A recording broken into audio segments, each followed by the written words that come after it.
સતી તોરલને જાડેજો જેથી વાયકે ગયા ને પછી રસ્તામાં એક પ્રસંગ બન્યો. કારણ કે મને આજ અમુક વાતો કરવાની, કારણ કે એવા અધિકારી બેઠા હોય ત્યાં વાતો નીકળે. હું જ્યાં ત્યાં બાપુ એ અમુક વાત હું કહેતો નથી, કારણ કે સમજવા તૈયાર નથી શું વાત કરવી એમ.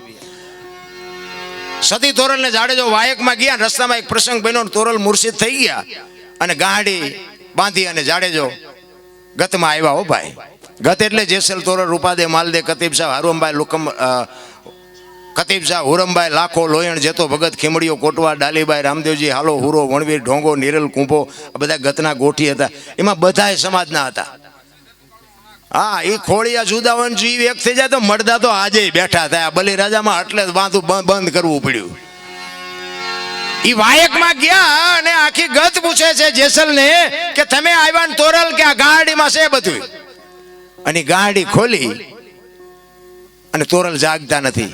બધા ગત આરાધ કરે છે, જાગતા નથી ને પછી બાપુ જાડેજો કહે છે લાવો એક તારો મારી પાસે. અને જેસલે બાપુ ત્યાં ભજન કર્યું.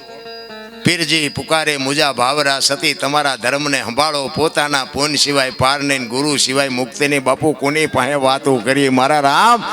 તેથી જાડેજો એમ કે છે કે સતી તોરલ તમારા ધર્મને જો વાત ઉપર ધ્યાન આપજો, આપણા ધર્મને નહીં, તમારા ધર્મને. ને કે બે ભેગા ભજન કરતા એમ ન કે આપણો ધર્મ સંભાળો એમ. સતી તમારા ધર્મને સંભાળો, પોતાના પૂન સિવાય પાર નહીં, ગુરુ સિવાય